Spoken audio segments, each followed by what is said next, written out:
Bestimmung 1. In einem Hadith in Sahih Muslim Nummer 6748 weist der heilige Prophet Muhammad, Friede und Segen seien auf ihm, darauf hin, dass Allah, der Erhabene, allen Geschöpfen über 50.000 Jahre vor der Erschaffung von Himmel und Erde alle Dinge, wie beispielsweise Versorgung, zuteilte. Es ist wichtig zu verstehen, dass es in Bezug auf alle Situationen, wie beispielsweise die Versorgung, zwei Aspekte gibt. Der erste Aspekt ist das, was Allah, der Erhabene, bestimmt hat, nämlich das Schicksal. Dies wird geschehen und nichts in der Schöpfung kann dies verhindern. Da dies nicht in der Hand eines Menschen liegt, macht es keinen Sinn, sich über diesen Aspekt Gedanken zu machen, da er keinen Einfluss auf das Schicksal hat, unabhängig davon, was er oder jemand anderes tut. Darüber hinaus umfasst diese Versorgung das Minimum, das ein Mensch zum Überleben in dieser Welt benötigt. Das bedeutet, solange er lebt, wird ein Mensch weiterhin seine Versorgung erhalten, und nichts kann ihn davon abhalten, sie zu erhalten und zu nutzen, nicht einmal er selbst. Der zweite Aspekt sind die eigenen Bemühungen. Über diesen Aspekt hat eine Person die volle Kontrolle und sollte sich daher auf diesen Aspekt konzentrieren, indem sie die ihr zur Verfügung gestellten Mittel wie ihre körperliche Kraft nutzt, um Allah, dem Erhabenen, zu gehorchen. Indem sie seine Gebote befolgt, seine Verbote missachtet und dem Schicksal mit Geduld entgegentritt, über das sie gemäß den Überlieferungen des heiligen Propheten Muhammad, Friede und Segen seien auf ihm, keine Kontrolle hat. Dies beinhaltet das Streben nach rechtmäßiger Versorgung, um die eigenen Bedürfnisse und die Bedürfnisse derer, die von ihnen abhängig sind, zu erfüllen und gleichzeitig das unrechtmäßige Übermaß, Verschwendung und Extravaganz zu vermeiden. Abschließend sei gesagt, dass ein Muslim niemals Zeit damit verschwenden sollte, sich über Dinge aufzuregen, über die er keine Kontrolle oder keinen Einfluss hat. Stattdessen sollte er die ihm zur Verfügung stehenden Mittel nutzen und gemäß den Lehren des Islam nach den Dingen handeln, über die er Kontrolle hat. Ein Muslim muss es vermeiden, eine extreme Mentalität anzunehmen, indem er entweder faul ist und sich darauf verlässt, dass das Schicksal ihm seinen Lebensunterhalt beschert, oder er sollte sich nicht vollständig auf seine eigenen Bemühungen verlassen. Der Ausgleich besteht darin, nach den Lehren des Islam danach zu streben, rechtmäßigen Reichtum zu erwerben und sich auf die Garantie Allahs, des Erhabenen, zu verlassen, da dieses Vertrauen Ungeduld und das Streben nach Reichtum durch unrechtmäßige Mittel verhindert. Dies ist, was Allah, der Erhabene, befohlen hat. Bestimmung 2. In einem Hadith in Sahih Bukhari Nummer 2072 wies der heilige Prophet Muhammad, Friede und Segen seien auf ihm, darauf hin, dass niemand etwas Besseres gegessen habe als das, was er sich selbst verdient habe. Es ist wichtig, dass Muslime Faulheit nicht mit Vertrauen in Allah, den Erhabenen, verwechseln. Leider wenden sich viele Muslime von einer legalen Beschäftigung ab, beziehen Sozialleistungen und bevölkern die Moscheen, wobei sie behaupten, auf Allah, den Erhabenen, zu vertrauen, dass er für sie sorgt. Dies ist überhaupt kein Vertrauen in Allah, den Erhabenen. Es ist lediglich Faulheit, die den Lehren des Islam widerspricht. Wahres Vertrauen in Allah, den Erhabenen, in Bezug auf den Erwerb von Reichtum besteht darin, die Mittel zu nutzen, die Allah, der Erhabene, einer Person zur Verfügung gestellt hat, wie etwa ihre körperliche Stärke, um gemäß den Lehren des Islam rechtmäßigen Reichtum zu erlangen, und dann darauf zu vertrauen, dass Allah, der Erhabene, ihnen durch diese Mittel rechtmäßigen Reichtum zur Verfügung stellt. Das Ziel des Vertrauens in Allah, den Erhabenen, besteht nicht darin, jemanden dazu zu bringen, die Mittel, die er geschaffen hat, nicht mehr zu nutzen, da dies sie nutzlos machen würde, und Allah, der Erhabene, erschafft keine nutzlosen Dinge.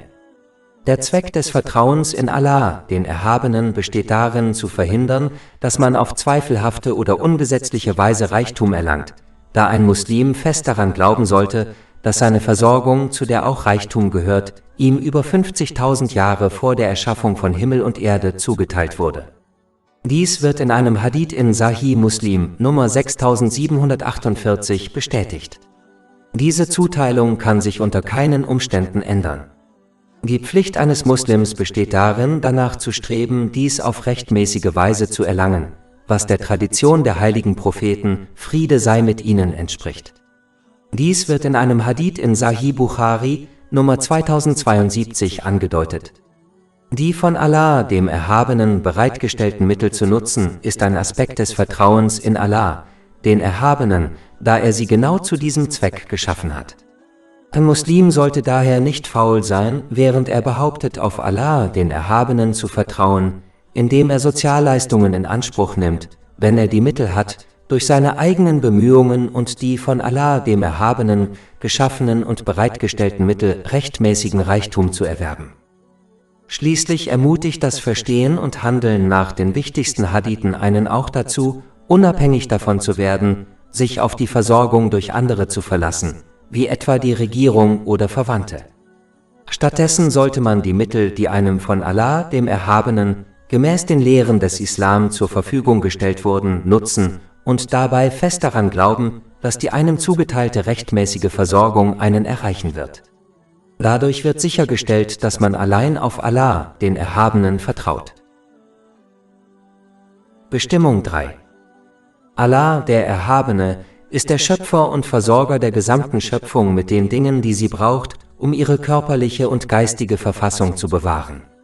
Laut einem Hadith in Sahih Muslim, Nummer 6748, wurde die Versorgung der gesamten Schöpfung über 50.000 Jahre vor der Erschaffung von Himmel und Erde sichergestellt. Wer diesen göttlichen Namen versteht, wird sich darauf verlassen, dass Allah, der Erhabene, für sie sorgt, wie er es für sie geplant hat, bevor sie erschaffen wurden. Sie werden dieses Vertrauen beweisen, indem sie danach streben, die rechtmäßige Versorgung zu erlangen, wie es Allah, der Erhabene, befohlen hat, und dabei alles unterlassen, was ungesetzlich und zweifelhaft ist. Es ist wichtig zu beachten, dass die Menschen physische Versorgung in Form von Essen und Trinken benötigen. Ebenso benötigt die Seele eines Muslims Versorgung. Diese Versorgung stärkt sie und führt sie zu ewiger Glückseligkeit. Diese Versorgung besteht in aufrichtigem Gehorsam gegenüber Allah, dem Erhabenen, was das Befolgen seiner Gebote, das Vermeiden seiner Verbote und das geduldige Erwarten des Schicksals beinhaltet. Die Grundlage all dessen ist der Erwerb und das Handeln nach islamischem Wissen. Daher sollten Muslime danach streben, diese wichtige Versorgung der Seele sowie Versorgung für ihren physischen Körper zu erlangen. In dieser Hinsicht sollten zwei Elemente beachtet werden. Unternehmen Sie keine unrechtmäßigen und unnötigen Anstrengungen, um Ihre garantierte Versorgung zu erlangen. Und missbrauchen oder verschwenden Sie die Versorgung, die Sie erlangen, nicht. Ein Muslim sollte in diesem göttlichen Namen handeln, indem er seine Pflicht erfüllt und für seine Angehörigen gemäß den Lehren des Islam sorgt. Dazu gehört, ihnen durch Bildung sowohl körperlich als auch geistig zu helfen. Ein Muslim sollte das Gleiche auch für die Bedürftigen tun, je nach seinen Möglichkeiten, ohne selbst Armut zu befürchten. Der sollte sich an den Hadith in Sunan Abu Dawud Nummer 4893 erinnern, der besagt, dass Allah, der Erhabene, die Bedürfnisse des Muslims erfüllen wird, der sich um die Bedürfnisse anderer kümmert. Bestimmung 4. Allah, der Erhabene, ist derjenige, der unendlich großzügig ist und ohne Gegenleistung oder äußere Gründe Gunst und Segen gewährt. Er gibt großzügig, ohne dass man ihn darum bittet. Der Muslim, der diesen göttlichen Namen versteht, wird immer nach Gaben und Segnungen von Allah, dem Erhabenen, streben, da er weiß, dass der Geber es liebt, gefragt zu werden. Dies wird in einem Hadith bestätigt, der in Jami at-Tirmidhi Nummer 3571 zu finden ist. Aber es ist wichtig zu beachten, dass derjenige, der nach Gaben vom Geber sucht, wissen sollte, dass diese nicht durch seinen Ungehorsam erlangt werden. Alle weltlichen Segnungen, die durch den Ungehorsam gegenüber Allah, dem Erhabenen, erlangt werden, werden für ihren Besitzer in beiden Welten nur zu einer Belastung. Ein Muslim sollte stattdessen danach streben, nützliche Segnungen vom Geber zu erlangen, indem er seine Gebote erfüllt, seine Verbote ignoriert und dem Schicksal mit Geduld entgegentritt. Wenn ein Muslim wirklich versteht, dass alle Segnungen vom Geber gegeben wurden, wird er ihm wahre Dankbarkeit zeigen. Dies geschieht, wenn man alle Segnungen, die man besitzt, gemäß dem Wohlwollen Allahs des Erhabenen nutzt. Dies führt zu einer Zunahme der Segnungen. Kapitel 14 Ibrahim, Vers 7. Und gedenke, als dein Herr verkündete: Wenn ihr dankbar seid, werde ich eure Gunst gewiss vermehren. Ein Muslim sollte gemäß diesem göttlichen Namen handeln, indem er die Segnungen, die er erhalten hat, an andere weitergibt, um Allah, den Erhabenen, zu gefallen. Wer anderen gibt, dem wird mehr gegeben, als er sich je hätte vorstellen können. Kapitel 2 Al-Baqarah, Vers 245. Wer ist es, der Allah ein großes Darlehen geben würde, damit er es ihm um ein Vielfaches vervielfacht? Und Allah ist es, der Überfluss vorenthält und gewährt, und zu ihm werdet ihr zurückgebracht. Rückstellung 5. Mir ist ein Gedanke gekommen, den ich gerne mit Ihnen teilen möchte. Die Leute beschweren sich oft darüber, dass sie geistig und körperlich erschöpft sind, wenn es darum geht, ihren rechtmäßigen Unterhalt zu verdienen, um ihre Bedürfnisse und Pflichten zu erfüllen, wie zum Beispiel für ihre Angehörigen zu sorgen. Es ist wichtig zu verstehen, dass, solange ein Mensch in dieser Welt lebt, seine Versorgung, also die Dinge, die er zum Überleben in dieser Welt braucht, von Allah, dem Erhabenen, garantiert wird.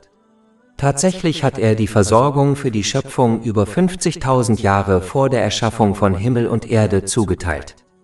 Dies wird in einem Hadith bestätigt, der in Sahih Muslim Nummer 6748 zu finden ist. Kapitel 11 hat Vers 6. Und es gibt kein Geschöpf auf der Erde, dessen Versorgung nicht Allah obliegt. Und er kennt den Wohnort und den Aufbewahrungsort. Alles steht in einem klaren Verzeichnis.